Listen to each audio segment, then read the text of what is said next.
afternoon, everyone. A year ago, during the insurrection, people tried to break the Electoral College. Now, Senate Democrats are trying to break the Senate. I think it's appropriate to ask, what would the Senate look like in a post-nuclear world? I ruled 14 onto the calendar last night about 10 or 12 bills that in a post-nuclear world we would be moving to, which enjoy the support of all 50 Republicans and might well enjoy the support of a number of Democrats. In other words, the ability to set the agenda, now exclusively in the hands of the majority, would ironically shift over to the minority. Also, I think all of you know the Senate operates on unanimous consent. It takes unanimous consent to turn the lights on. So in a post-nuclear Senate, it's appropriate to ask, how easy would it be to get consent to turn the lights on? How easy would it be to have the traditional majority function of determining the agenda? This is a place America does not want to go to.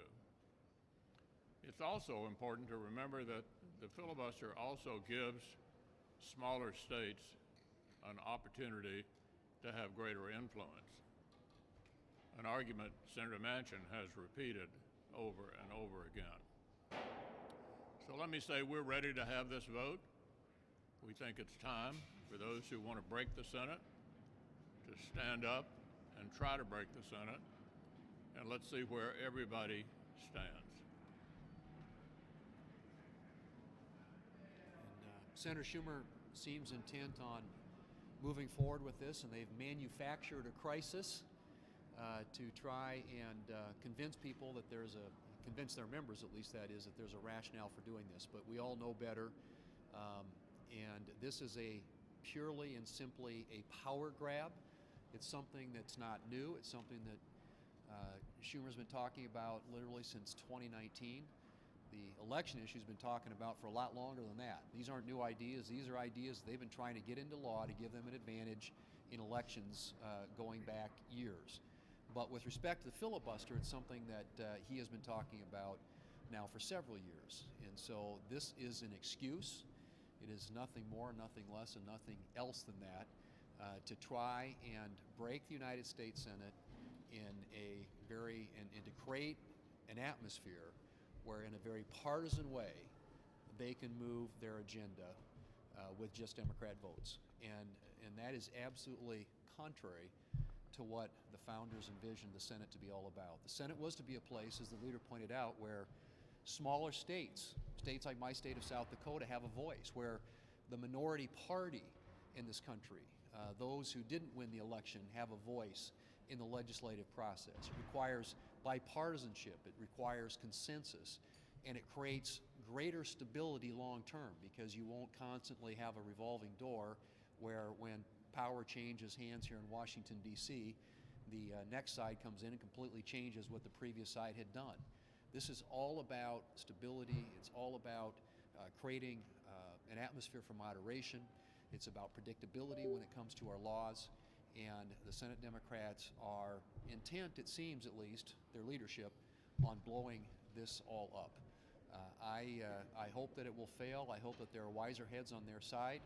And I hope, for the sake of the people that I represent in South Dakota, who the Democrats seem to be saying right now, we don't care about what South Dakota thinks, that people all across this country will realize what's at stake here.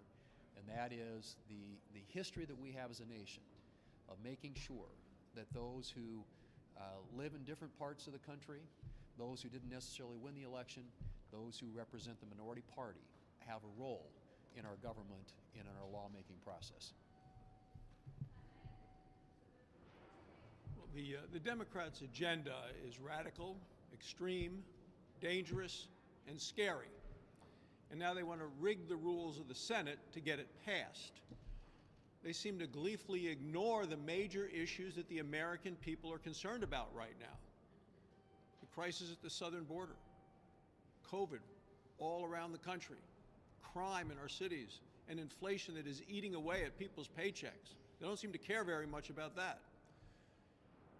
Instead, what we have is Chuck Schumer wanting to take away the rights of the minority party. Now, he's been itching to do this since he became majority leader. He tried to do it in the fall with the debt ceiling. Now he wants to do it on this issue. But he knows if he can get rid of the filibuster, it is the only way that he can come with this radical agenda, which includes loading up the Supreme Court with 4 more Democrat justices and amnesty for illegal immigrants. So it is the issue of the filibuster, the 60 votes that's necessary, the threshold for votes. You know, this is the reason that we have a Senate, to bring people together, to get consensus, common ground. When the Republicans had the House, the Senate, and the White House just 4 years ago, 33 Democrats signed a letter. And in that letter, they said, we should not change the filibuster. We need the filibuster to help get common ground and get people together. 27 of those Democrat senators are still in the body today. And one of those who signed it is the Vice President of the United States, Kamala Harris. Chuck Schumer at one point said if you eliminate the filibuster, that would be doomsday for democracy. But that's what he wants to do right now. We have a 50-50 Senate that should be a mandate to move to the middle. Look, the Democrats know that their agenda is very unpopular. They know their ship is sinking. They know that they're very likely to be in the minority in the House and the Senate next year. And so what they are proposing is a misguided kamikaze mission that will do big damage to our country, to the Senate, and to democracy. Well, I think the Democrats are about to make the same mistake with the election law that they did with the spending spree.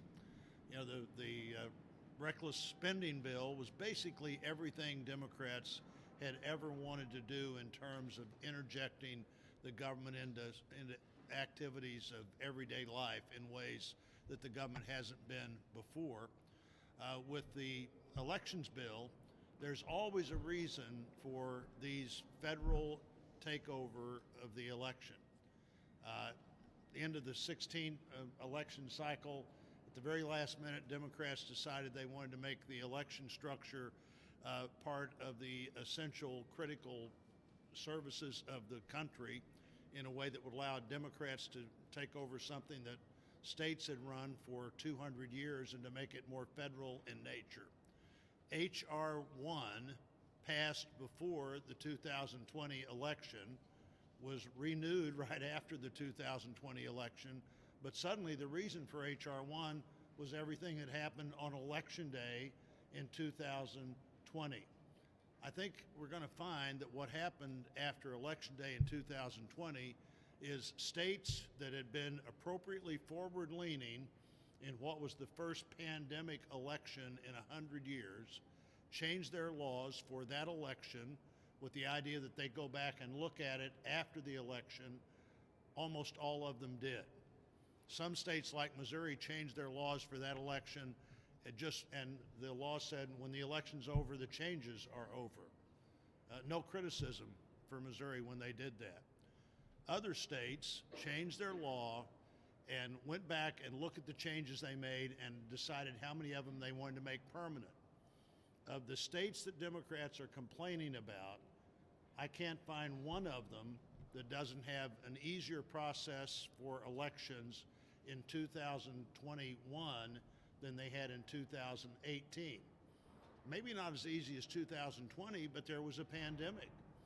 You know, my mother used to say that that no good deed goes unpunished. Legislators did exactly what you would hope they would do, which was lean forward in an extraordinary moment and review that afterwards.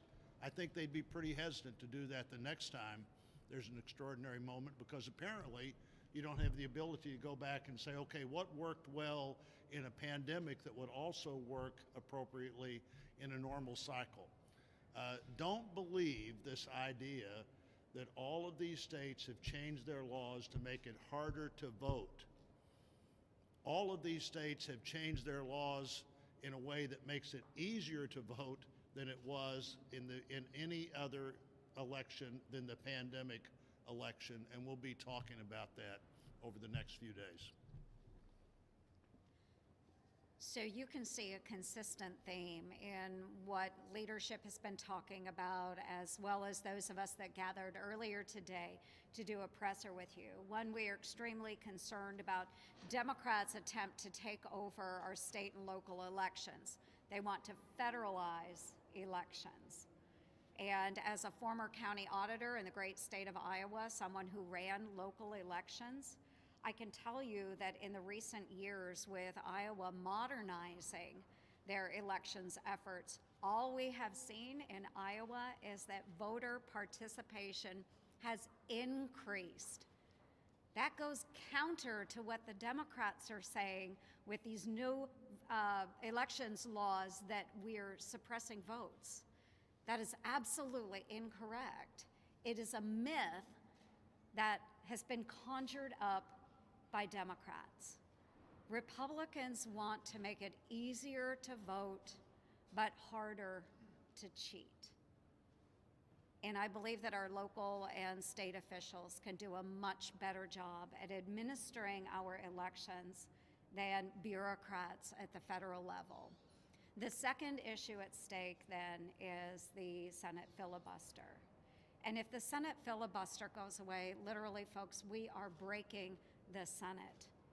You will see bipartisanship go out the window. The Senate is meant to be very different than our House.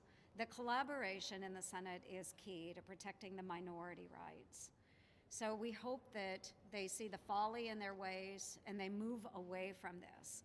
And you can ask any number of our senators that attended lunch today to provide you with a trading card. We had some great trading cards that we developed talking about those that are engaging in the Senate flip-flop.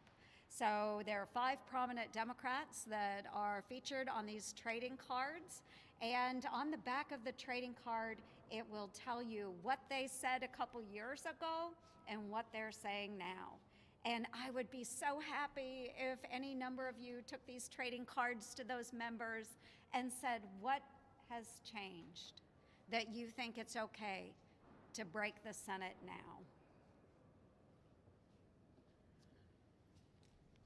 You know, I've been surprised. I've been up here 3 years now, and I've been surprised, one, about the Democrats flip-flopping on things. I had to preside 3 to 5 hours a week my first 2 years up here. We're in the majority, and it's just fascinating. People will say totally different one day than something else based on, you know, what's good for them. That's what the Democrats have done for the last 3 years.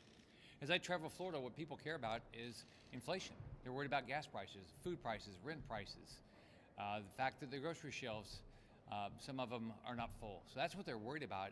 They're worried about making sure their kids are getting a good education, they can live in a safe community. Not what the Democrats are talking about. They're not, in my state, they're not talking about, you know, wanting to change the election laws. They don't want the federal government to change the election laws. We have early voting, absentee voting, or mail-in voting. You can vote on election day. But we also have a lot of election security. We want to make sure elections are free and fair. But Chuck Schumer doesn't care about election security. What he cares about, he wants to win elections. Everything they're doing is trying to say, the Democrats win all the elections. That's all he cares about. So I hope that there's plenty of Democrats that, one, won't want to kill the filibuster, and two, will never vote for an election bill that tries to completely take over federally the election laws. Leader McConnell. Senator Manchin has said that he doesn't support getting rid of the 60-vote threshold, but he is talking about other ideas, including 3/5 of people present, or perhaps lowering the threshold to get on legislation or just debate. Is that something that you'd be amenable to? The Senate isn't broken and doesn't need fixing. So many of your members have started wearing masks, and you've started wearing a mask in the hallways. Do you think that that's something that everyone on Capitol Hill should be doing right now, given the surge of Omicron cases? Well, I think more people are wearing masks because of the Omicron surge, and I think everybody makes that assessment personally. And each office is conducting their affairs in a way that I think recognizes that we're in the middle of a surge. So I wouldn't advocate a kind of fits all approach to it, but I do think more people are responding to the surge by wearing more masks. Leader McConnell, the big news this weekend is your number two, John Thune, said he's going to run for re-election. It sparked some discussion about the future of the Republican leadership. Have you given any thought to how long you want to serve as Republican leader? I'm going to be running again for leader later this year. Yeah. I want to talk to you about getting kids back into school. Some have questioned the Biden administration not having a plan. And Senator Blunt, you had actually written a letter to the Department of Education advising them to get kids back into school. Just wanted to Yeah, Roy, you want to address that? Well, Senator Burr, who is the top Republican on the authorizing committee, I'm the top Republican on the appropriating committee, and I wrote a letter to the Secretary of Education expressing our concern that all of the indications are that kids don't do as well not going to school in most cases as they do going to school. Kids have gotten behind in math and in reading and other things. The Secretary of Education, actually in his former job in Connecticut, was an incredible advocate for getting kids back to school. I hope he can be the same kind of advocate for getting kids back to school all over the country. Have you heard anything back at all? Well, we sent the letter Friday. Mr. Leader, just getting back to the voting rights, as we know, it's been a bipartisan issue in the past. You yourself have supported an extension of the Voting Rights Act back in 2006. What has changed? Everything. First of all, the Voting Rights Act is intact and doesn't expire for a number of years. The current John Lewis bill is about a whole lot of other things, unrelated to the Voting Rights Act, which passed in 1965 and is still the law of the land. Let me also say there, if I could, Leader, that the Voting Rights Act, and I voted to extend the Voting Rights Act and would again, the Voting Rights Act was 12 pages. The John Lewis Act, you can call it whatever you want to, but it's way beyond the Voting Rights Act. The John Lewis bill, and John Lewis and I served together. I have the highest respect for him. Naming it for him is a smart thing because he was a hero in the civil rights effort.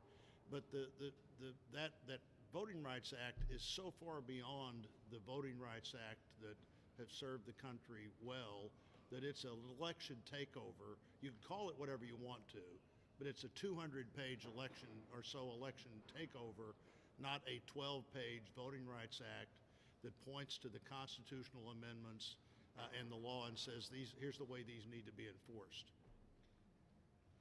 Leader McConnell, can you bring us up to speed on where discussions are at on the Electoral Count Act, and would you consider any other changes as part of an effort on reforming that bill?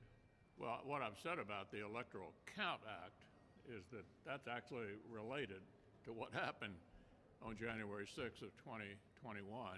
It obviously has some flaws, and I think it should be discussed.